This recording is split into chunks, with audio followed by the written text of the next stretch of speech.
Part of Exile 2 new league is in front of us starting in 8 days. So we got Part of Exile 2, the third edict, which will include a new league, Rise of the Abyss, of the Abyssal, whatever. Anyways, I'm gonna share my opinion about the upcoming league, what I expect out of it, and I'll cover all notable changes, and I'll do it fast so we do not waste time. Let's go.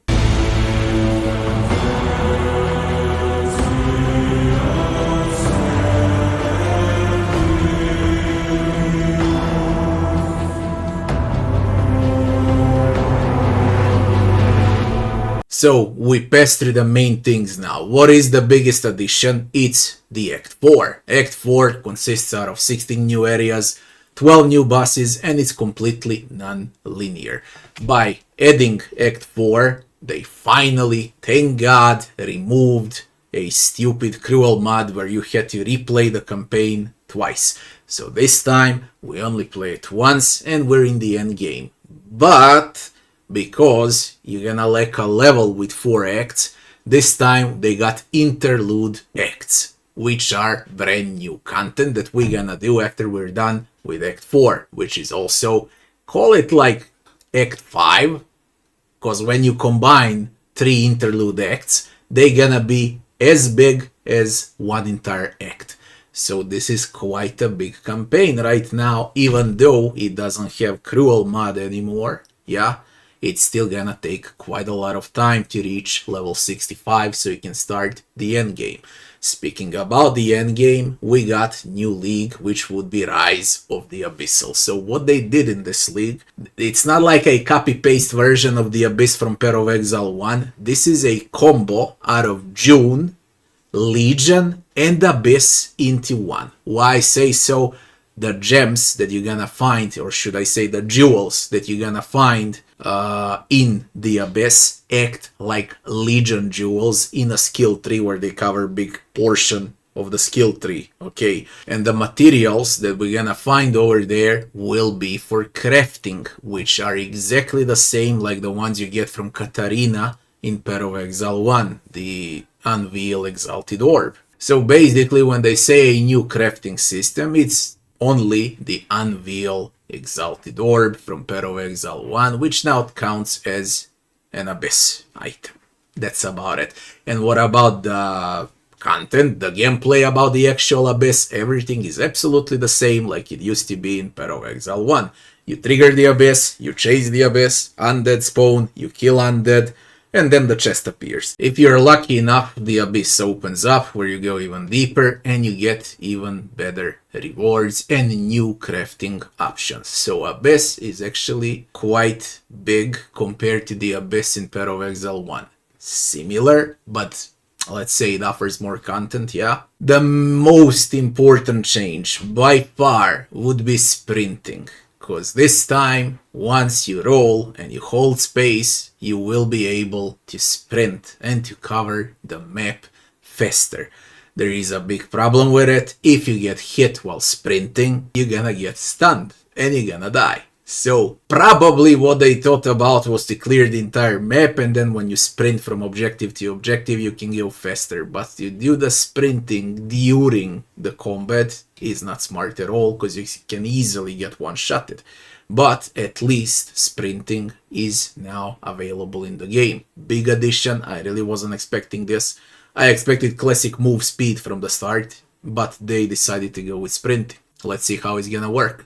The next major change and the biggest change would be the new trading system. Now you're gonna same how you trade materials, okay, and fragments and whatnot in Path of Exile 1 with Faustus. So same as you traded those, now you will be able to trade your own gear through a new merchant. New merchant allows fast trading. You don't need to click on players anymore, then invite them, then wait for 5, 10, 15 minutes for someone to respond. All you need to do is just put item in a stash, someone comes, collects the item from the stash, and you receive currency. Great. It's gonna save a lot of time for many players. And the third major change would be, of course, gems, support gems. You could not use multiple same support gems in the skill tree. Now you can, which will open up the possibilities that, for example, if you play poison build, you stack up poison supports everywhere and then you deal tremendous amount of poison damage. How they gonna balance it out, I don't know, cause now we're gonna have a lot of OP builds cause you can reuse support skill gems. So maybe there's gonna be some balancing problems here, but it's to expect, it's early access, yeah. Of course, what they also gonna add and what's worth noticing now is 24 new bosses that gonna appear in the endgame maps, 25 new endgame maps for some extra variety, of course, and they're gonna add new unique items, new base item types, new endgame maps, and 15 new omens. Omens, from what I've seen, are really important and really OP. Also, they're gonna add Hinekora's Luck from PoE2 Exile 1, which is extremely important for crafting. So basically, this patch, aside from the new content that you can play, crafting received a lot of love. Endgame and the Atlas, they're changed. They're gonna be faster. It's not gonna be a slug anymore. You're gonna receive experience faster, and that's very important to say. And you're gonna be able to fight those bosses and acquire skill points for your Atlas way much faster. How? Literally enemies will scale with your level. You're gonna use those splinters, you open up a map, you kill a delirium boss, I don't know, Causes or Omniphobia, you get 2 points. Now when you're level 80 you do it again, then when you're level 90 you do it again and you get 2 points each, and then level 95 plus you do the simulacrum for the last 2 points. That's huge change. This time everyone will be able to complete Atlas, yeah, for the type of content you play. Delirium, Breach, no matter what, maybe even everything if you decide to play long enough. With new additions, new keystones, the entire passive skill tree is now bigger, but there is no new class, and practically I don't care if there is no new class. The important thing is that they balance this game out and get more content, okay? All items in the game now have their lesser mods, normal mods, and the so-called perfect mods. Or here it says lesser, normal, greater, and perfect. That counts for augmentation orbs, transmutation orbs, chaos orbs, exalted orbs, and so on. They have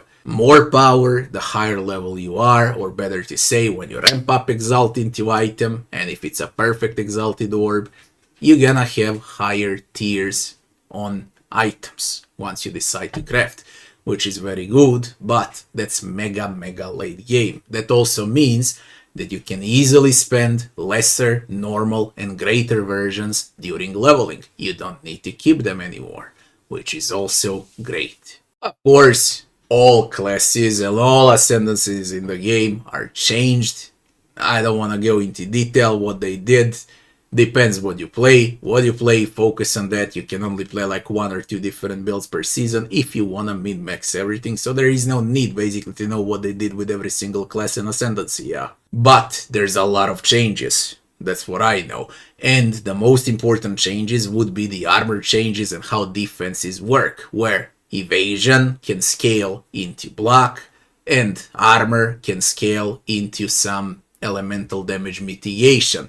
All of those stats you can find in a skill tree now, and you can find them on items as a classic role. And that changes drastically of how we're used to play this game. Of course, all of the old uniques also received plenty of changes. There is literally not a single segment of the game, including essences and so on, so literally not a single segment of the game that did not receive some changes. So they're balancing the entire game out, yeah. And this looks way much better than the Dawn of the Hunt season. Way much better. How bigger it's gonna be compared to the previous season? I would say, from what I've seen so far, around 5 to 10% bigger in the amount of content. Even though it looks like it's a lot of changes, yeah, it is with quality of life. But as, you know, meat, the endgame content and so on, basically it's only the Abyss. So it's not a big, huge change now. Maybe it's like 5%.